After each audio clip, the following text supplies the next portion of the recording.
नमस्कार दोस्तों, हम भारतीय संविधान पढ़ रहे हैं। भारतीय संविधान के भाग 3 पर हम काम कर रहे हैं। हमने लास्ट क्लास में देखा था जो भारतीय संविधान के भाग 3 के अंतर्गत मौलिक अधिकार दिए गए हैं, उसमें पहला मौलिक अधिकार समानता का अधिकार, जिसका विस्तार अनुच्छेद 14 से लेकर 18 तक था। उसको हम लास्ट 2 क्लास में हमने डिस्कशन किया था। आज हम उसी क्रम को आगे बढ़ाते हैं और नेक्स्ट हम मौलिक अधिकार देखते हैं स्वतंत्रता का अधिकार।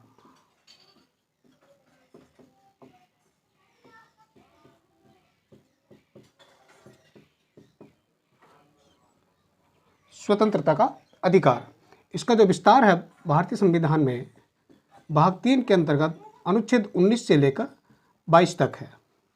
ठीक है साथियों, तो आइए देखते हैं हम सबसे पहले आर्टिकल 19। आर्टिकल 19 में जो है हमें जब मूल संविधान 26 जनवरी 1950 को लागू हुआ उस समय इसमें 7 प्रकार की स्वतंत्रताएं दी गई थी, लेकिन इसमें एक मौलिक अधिकार को खत्म कर दिया, समाप्त कर दिया गया है और अभी वर्तमान में इसमें जो है कुल 6 प्रकार की स्वतंत्रताएं दी गई हैं। आर्टिकल 19 के कुल जो है वो 6 सेक्शन है, 6 भाग हैं। ठीक है, लेकिन इसका जो पहला भाग है वही इंपॉर्टेंट है, उसी के अंतर्गत जो है हमें 6 प्रकार की स्वतंत्रताएं मिलती हैं और बाकी जो है 2 से लेकर 6 तक उनमें उनके पर जो है प्रतिबंध लगाए गए हैं। मतलब ये जो 6 प्रकार की स्वतंत्रताएं हैं वह अत्यांतिक नहीं है, एब्सोल्यूट नहीं है। ठीक है, उन पर जो है प्रतिबंध लगाए जा सकते हैं और प्रतिबंध किन आधारों पर लगाए जा सकते हैं वो बताया गया है आर्टिकल इसके 19 के भाग 2 से लेकर 6 तक में। तो आर्टिकल 19 का जो पार्ट 1 है वही काफ़ी इंपॉर्टेंट है, इसी में यहीं से आपके क्वेश्चन हमेशा एग्जाम्स में बनते हैं। ठीक है, तो आइए देखते हैं हम सबसे पहले आर्टिकल 19 का सेक्शन 1 में सबसे पहला जो मौलिक अधिकार है वो क्या दिया गया है। इसमें पहला जो दिया गया है वो दिया गया है आपका वाक एवं अभिव्यक्ति की स्वतंत्रता। वाक एवं अभिव्यक्ति की स्वतंत्रता। ठीक है, 19 के सेक्शन ये 2 में बोला गया है कि शांतिपूर्ण एवं बिना हथियार के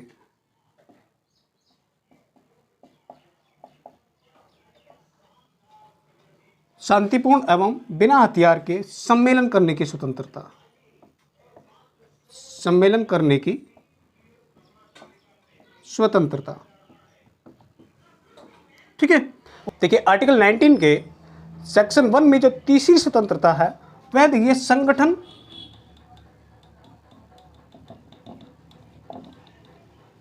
या संघ बनाने की स्वतंत्रता।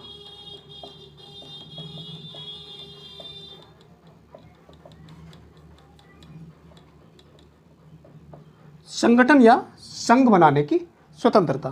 फोर्थ क्या है इसमें देख लेते हैं एक बार। फोर्थ दी गई है भारत के राज्य क्षेत्र के भीतर, भारत के राज्य क्षेत्र में अबाध रूप से, मतलब बिना किसी बाधा के अबाध रूप से संचरण करने की स्वतंत्रता।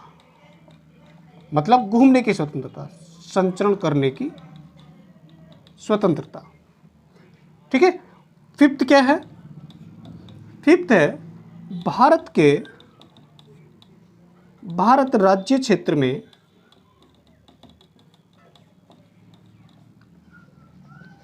किसी भी स्थान पर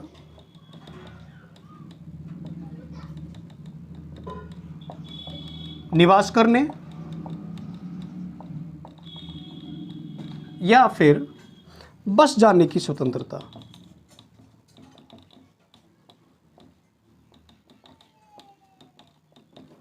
बस जाने की स्वतंत्रता। ठीक है, और जो लास्ट है 6th नंबर वो क्या बताई गई है कि कोई भी व्यापार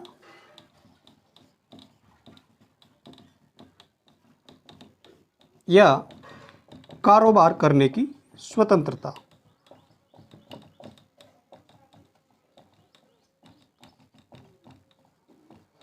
तो आर्टिकल 19 के सेक्शन 1 में ये 6 प्रकार की स्वतंत्रता दी गई हैं।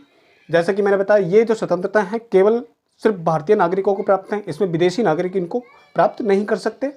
और ये जो है अत्यंतिक नहीं है, एब्सोल्यूट नहीं है। इन पर जो है युक्त प्रतिबंध लगाए जा सकते हैं राज्य के द्वारा। किन आधारों पर प्रतिबंध लगाए जा सकते हैं? देखिएगा, जैसे वाक एवं अभिव्यक्ति की स्वतंत्रता है, इसके अंतर्गत प्रेस की स्वतंत्रता भी आती है, विदेश जाने का अधिकार भी आता है, शांत रहने की स्वतंत्रता भी आती है, मतलब राष्ट्रगान के दौरान शांत रहने की, चुप रहने की स्वतंत्रता भी है इसमें। ठीक है, तो ये सभी जो स्वतंत्रता है, ये सुप्रीम कोर्ट ने समय समय पर अपने न्यायिक निर्णयों में दी हैं, इसको और ज़्यादा एक्सप्लेन किया है, विस्तार दिया है इसको। ठीक है, इसी के अंतर्गत प्रेस की स्वतंत्रता भी आती है। कई बार क्वेश्चन ये पूछ लेता है कि प्रेस की स्वतंत्रता कहाँ पर वर्णित है, तो प्रेस की स्वतंत्रता जो है वो आर्टिकल 19 में दी गई है, आर्टिकल 19 के सेक्शन 1 में दी गई है। ठीक है, इसमें जो पहली स्वतंत्रता वाक एवं अभिव्यक्ति की स्वतंत्रता के अंतर्गत ही प्रेस की स्वतंत्रता निहित है। ठीक है, इस पर युक्त प्रतिबंध लगाए जा सकते हैं, जैसे कि भारत की एकता या अखंडता को कोई खंडित करने वाली आप बात नहीं कह सकते। ठीक है, बोलने की स्वतंत्रता में। दूसरा है आपके शांतिपूर्ण बिना हथियार के सम्मेलन करने की स्वतंत्रता। आप अपने विचारों को अभिव्यक्त करने के लिए किसी सम्मेलन का आयोजन कर सकते हैं, लेकिन वह भी एब्सोल्यूट नहीं है, उस पर जो है प्रतिबंध लगाए जा सकते हैं जनहित में। ठीक है, यदि कहीं पर ऐसे राज्य को ऐसे संभावना दिखती है कि यहाँ पर सम्मेलन आयोजन करने से कोई जो सामान्य शांति है उसमें कोई बाधा उत्पन्न हो सकती है, इसके आधार पर राज्य जो वहाँ पर प्रतिबंध लगा सकता है। ठीक है, या फिर संगठन या संघ बनाने की स्वतंत्रता है, ये भी एब्सोल्यूट नहीं है। सभी स्वतंत्रताएं एब्सोल्यूट नहीं है, इन पर प्रतिबंध लगाए गए हैं। किन आधारों पर लगाए गए हैं? भारत की संप्रभुता या फिर भारत की जो एकता है, अखंडता है, उसके विरोध में किसी संगठन का आप गठन नहीं कर सकते, कोई संघ नहीं बना सकते हैं। ठीक है, जैसे कि साधारणतः देखा जाता है कि जो भारत में डिफेंस सर्विसेज हैं उनको संगठन बनाने की, संघ बनाने की स्वतंत्रताएं नहीं होती हैं। जैसे कि पुलिस डिपार्टमेंट होता है, पुलिस डिपार्टमेंट का अपना कोई संघ नहीं होता है, या फिर आपके मिलिट्री होती है या फिर पैरा मिलिट्री फोर्सेज होती हैं, उनका कोई भी अपना संघ नहीं होता है। ठीक है, क्योंकि उससे भारत की जो आंतरिक सुरक्षा है उसको खतरा उत्पन्न हो सकता है।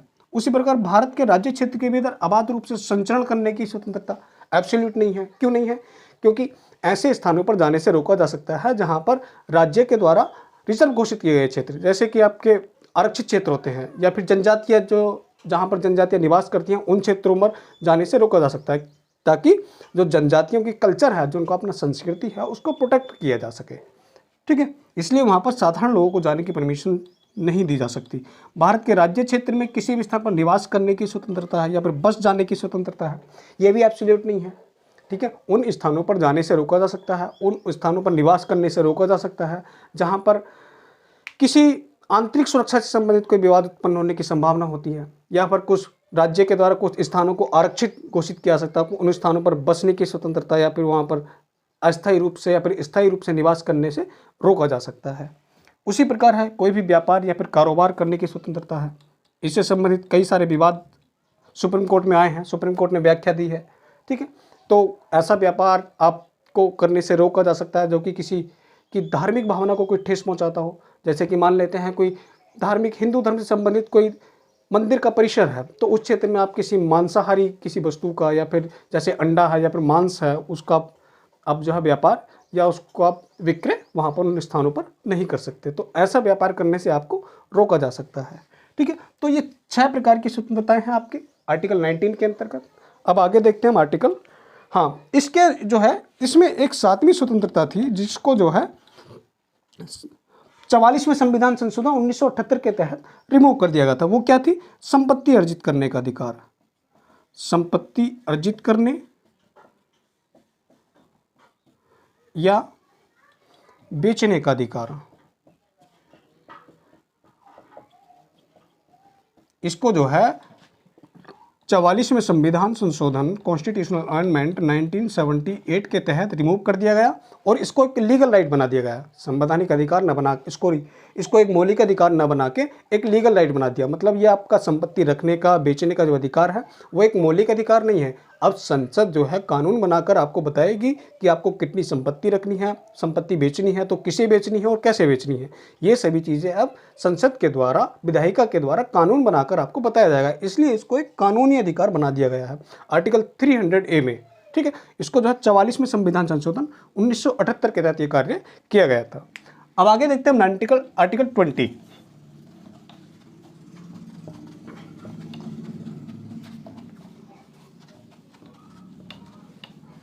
आर्टिकल 19 में हमने देखा था कि आर्टिकल 19 के तहत जितने भी अधिकार दिए गए थे वो केवल भारतीय नागरिकों के लिए थे, उसमें विदेशी नागरिक इसमें शामिल नहीं है। अब देखते हैं आर्टिकल 20 क्या कहता है। आर्टिकल 20 के तहत देखिए, आर्टिकल 20 में 3 खंड है क्या? आर्टिकल 20 क्या है? दोष सिद्धि के संबंध में संरक्षण है। दोष सिद्धि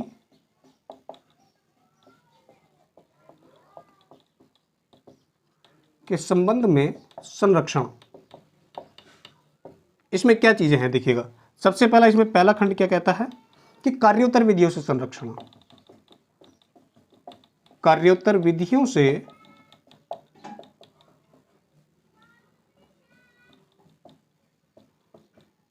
संरक्षण। ठीक है, तीनों देख लेते हैं एक बार, उसके बाद एक्सप्लेन कर लेंगे इन चीजों को। दूसरा है दोहरे दंड से संरक्षण। दोहरे दंड से संरक्षण। थर्ड है इसमें आर्टिकल 20 का सेक्शन 3 क्या कहता है कि आत्म अभिशंसन से संरक्षण। आत्म अभिशंसन से संरक्षण। आर्टिकल 20 में जो है 3 सेक्शन है। सेक्शन 1 में बताया गया है कार्योत्तर विधियों से संरक्षण।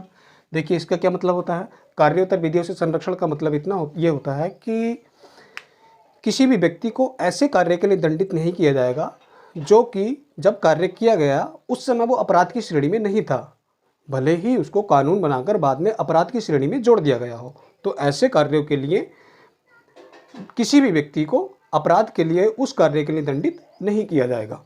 ठीक है, आगे है दोहरे दंड से संरक्षण। इसका तात्पर्य सीधे सीधे यही है कि किसी भी एक अपराध के लिए किसी व्यक्ति को एक से अधिक बार, 2 बार या 3 बार दंडित नहीं किया जा सकता। दोहरे दंड का मतलब ये नहीं है कि 2 बार दंड से, मतलब ऐसा नहीं है कि 3 बार दंड दे देंगे।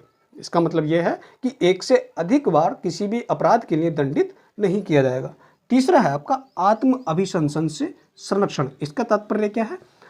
आत्म अभिशंसन से संरक्षण का मतलब यह है कि किसी भी व्यक्ति को अपने ही खिलाफ, अपने ही विरुद्ध साक्ष्य देने के लिए बाध्य नहीं किया जा सकता। कोई अपराधी है, किसी व्यक्ति ने कोई अपराध किया है, तो उसको दबाव बनाकर ये नहीं कहा जा सकता कि आप जो है अपना अपराध स्वीकार करिएगा। मतलब उसको अपने ही खिलाफ गवाही देने के लिए बाध्य नहीं किया जा सकता। ठीक है, ये बात कही गई है आपके आर्टिकल 20 के सेक्शन 3 में। ठीक है दोस्तों, तो ये आपका स्वतंत्रता का अधिकार है, अनुच्छेद 19 से लेकर 22 तक। इसमें हमने 2 आर्टिकल देखे हैं, आर्टिकल 19 और 20। अभी इसमें आर्टिकल 21, 21A और 22, ये 3 आर्टिकल बाकी हैं। हम इसको नेक्स्ट क्लास में डिस्कस करेंगे। ठीक है दोस्तों, धन्यवाद।